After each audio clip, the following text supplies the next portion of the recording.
अस्सलाम वालेकुम दोस्तों, आज का मेरा मौजू है किरदार की जन्नत। तीसरा और आखिरी हिस्सा। शाही वकार और शान के पीछे उन्हें वही मासूम सूरत और हर किसी का दिल मुह लेने वाला चेहरा दिखाई दे रहा था जिसके हसद में उन्होंने वो कुछ कर दिया था जो कोई दुश्मन भी न करता। बे-इख्तियार उनके मुंह से निकाला, क्या वाकई आप यूसुफ हैं? हजरत यूसुफ ने फरमाया, हाँ, मैं यूसुफ ही हूँ और बन यामीन मेरा सगा भाई है।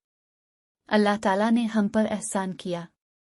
जो शख्स भी बुराइयों से बचे, मुसीबतों में साबित कदम रहे और अपने अल्लाह पर भरोसा रखे तो अल्लाह उसकी नेकियों को हरगिज़ ज़ाय नहीं करता। भाइयों ने जब ये सुना तो हैरत और बेयकीनी से आपकी तरफ देखने लगे, लेकिन अब इस हकीकत को झुटलाना उनके बस की बात न थी। भाई होने के बावजूद उन्होंने अपनी तरफ से यूसुफ की जिंदगी में मुश्किलात और मुसीबतों के बीज बोने में कोई कसर उठा न रखी थी। लेकिन अब तो खालिद सूना थे जो मुश्किलात की भट्टी में कुंदन बनकर चमक रहे थे। इस मौके पर उनके अंदर की इंसानियत जाग उठी। वो एक ज़बान है कर बोले, खुदा की कसम, इस में कोई शक नहीं रहा कि अल्लाह ताला ने आपको हम पर बरतरी बख्शी और हम ही कसवार थे। हजरत यूसुफ ने इस मौके पर अपने तर्ज अमल से फिर साबित कर दिया कि आप वाकई अजीम हैं। आपको मालूम था कि भाइयों के दिल में इस वक्त खौफ की आंधियां चल रही होंगी। आप ने फरमाया, ये भाइयों, तुम किसी खौफ में मुब्तला ना हो। आज के दिन मेरी जानिब से तुम पर कोई इल्ज़ाम नहीं।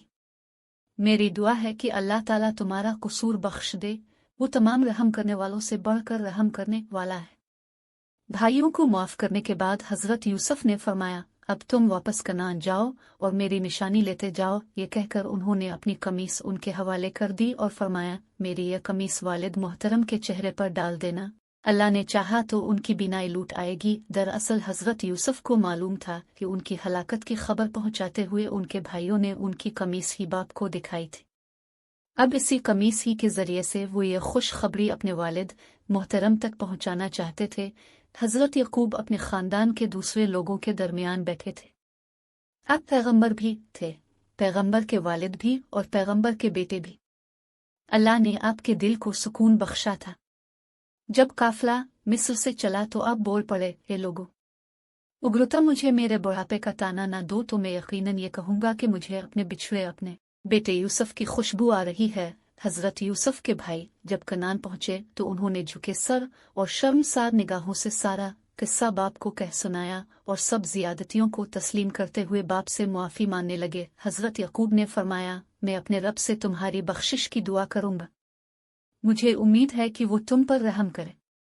यूं हजरत यकूब ने बेटों को ये बता दिया कि तुम्हारा आइंदा का रवैया ही तुम्हारी बख्शिश का मामला तय करेगा।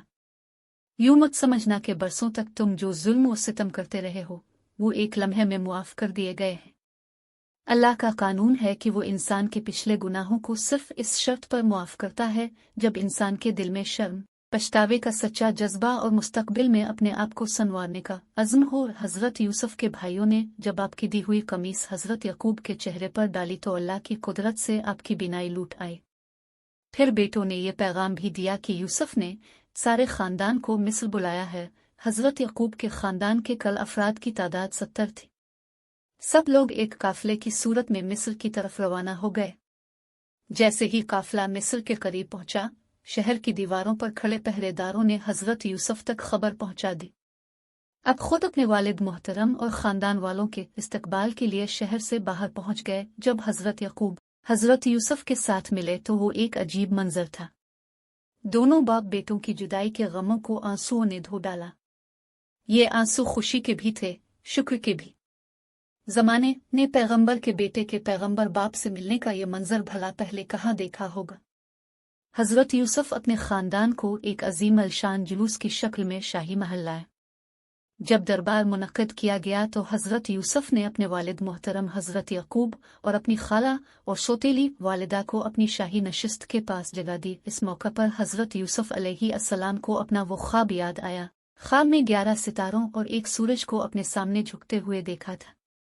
यह ख्वाब उन्होंने अपने वालिद मोहतरम हजरत यकूब को भी सुनाया था। उन्होंने इसकी ताबीर बताते हुए कहा था कि अल्लाह ताला उनके जरिए अपनी नेमतें नाजिल करेगा। उस वक्त तो हजरत यूसुफ को अपने वालिद की बातें अच्छी तरह समझ में नहीं आई थी। मगर आज जब उन्होंने देखा कि उनके वालिद और 11 भाई हुक्मरान होने की वजह से उन्हें झुककर सलाम कर रहे हैं, तो उन्हें अपना ख्वाब याद भी आ गया और उसकी जीती जागती ताबीर भी उनके सामने आ गई। हज़रत यूसुफ ने अल्लाह ताला का शुक्र अदा किया और दुआ की, ये परवरदिगार, तूने मुझे हुकूमत अता फरमाई और बातों का मतलब और नतीजा निकालना सिखाया। ये आसमान और ज़मीन के बनाने वाले, तो ही मेरा कारसाज है, दुनिया में भी और आखिरत में भी। मुझे तौफीक दे कि जब मैं इस दुनिया से रुखसत होने लगूं तो तेरी फर्मा बरदारी की हालत में जाऊं और मेरा शुमार उन लोगों में हो जो तेरे बंदे हैं। इस वाक़े के बाद हज़रत यूसुफ का तमाम ख़ानदान मिस्र ही में आबाद हो गया। शाह मिस्र ने हज़रत यूसुफ से जोर देकर कहा था कि अपने ख़ानदान को मिस्र ही में आबाद करो, मैं इनको उम्दा ज़मीन भी दूंगा और इज़्ज़त भी। हज़रत यूसुफ का ख़ानदान मिस्र में एक अलहदा बस्ती में आबाद हुआ। इसकी वजह यह थी कि हज़रत यकूब नहीं चाहते थे कि उनकी कौम पर मिस्रियों का शिर्क और बदअखलाक़ी असरअंदाज हो। वो ये भी नहीं चाहते थे कि मिस्र की शहरी ज़िंदगी उन्हें देहाती ज़िंदगी की सादगी से महरूम कर दे। हज़रत यूसुफ की बाकी ज़िंदगी मिस्र ही में बसर हुई। आप 110 बरस की उम्र में फौत हुए। तो दोस्तों, मिलते हैं अगली वीडियो में, तब तक अल्लाह हाफिज़।